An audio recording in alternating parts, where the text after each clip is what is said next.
like, pay me, nigga, don't bullshit me. It must be the money because it ain't your dick. It's like, to all the women that have ever dealt with a fuck nigga, that's basically what you're saying. Like, it's like our, like, I'm free anthem. Like, fuck you, fuck you, fuck you. Because I feel like for the most part, most of us have dealt with, especially here, with a man that kind of made you have that feeling. So it's a creative outlet to, like, express yourself. It was an expression of, like, a certain part of my culture and my community. Right. And it was a representation for a certain type of girl and guy that was living that experience. Because I also have music like Wicked. I also have music like Team No Sleep. I also, you see what I'm saying? So it's like being creative. I felt like because that song went viral and because it was so aggressive, people was just like, and because I'm light skinned and I have blonde hair, it was more impactful. Mm-hmm.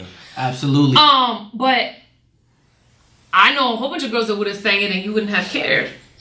So, all right, when you dropped Pay Me, is Veronica Vega, when you dropped Pay Me, the same Veronica Vega as Team No Sleep? Because those are two different sounds a little bit. Yeah, the vibe is so different. Like, if I made someone listen to it, they would possibly think it may be two different people right here. The energy different, the tone is different. And Team No Sleep is very it's lit. We love it. We love it. We love it. The concept, beautiful. Thank you. But yeah, like, what describe who you were when you were making that record, Pain.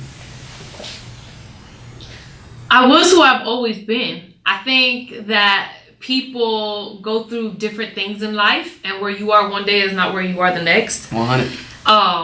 I always, like, sometimes when I see people be like, yo, you changed, not to me, but when I've seen people say that to other people, like, yo, you've changed, and it's like, what would life be, or where would you really be going if you weren't changing? Like, why would anybody want you to stay in the same place forever? Exactly.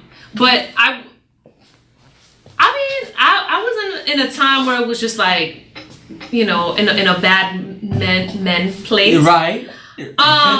Young girl in the game. Yeah, and that's another thing. I have grown up around men, and I see industry men, like, you know, men who have what they want, who can get whatever they want, and that's what I have to see every single day, is that type of man coming in and out, in and out, in and out, and I'm like, wow, like, this is what's left for me. Like, this is what I get. You know what I'm saying? So you watch that, and you're speaking for all of the women who, you know, are affected by these type of men.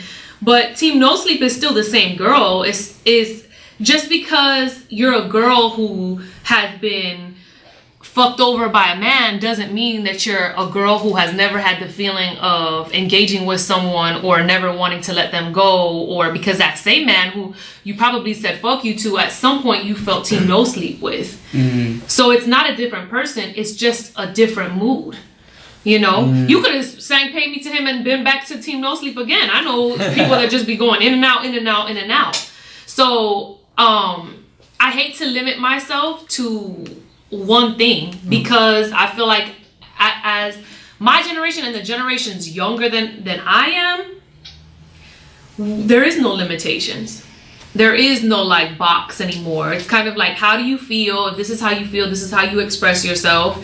And why should it be just this? Like, I'm not an MC. I think a lot of people feel like maybe I'm an MC. Yeah, what would you call yourself? I'm a singer. Singer. Okay. Yeah, I'm a singer. I'm a performer. And because I'm a performer, I can perform, pay me in the studio, or, you know, in person, or whatever it is, because it's something that I feel, and if I feel it, I could perform it for you. Because I've practiced my entire life doing music. So I do music and I fall into the beat, and you know what I'm saying? But I'm not a lyricist or like an MC. I'm not gonna battle with somebody or be in a cipher with them. I don't know. I get so many different vibes from you with your music. Like, I get maybe like a Miami Madonna, Little Kim a little bit, but then with the Team No Sleep record, like, it's a softer, it's a different vibe. Are you still, like, searching for that sound? Like, I feel like, you know what's crazy, that Pay Me came out in 2015. Right. So that was a long time ago. All of my records, once you hear the EP, so we have the EP, and all of the records I'm not big on, like I said, I feel like I don't do anything traditionally as far as music goes, especially working with Polo, who's somebody who's like so outside of the box, and we've studied all different types of music and drums and rhythms and melodies that we've been able to incorporate sonically a lot of different things. As far as lyrically goes, all the songs tie into each other if you listen to the EP from the beginning to the end. So it's one thought, it's one emotion. Okay.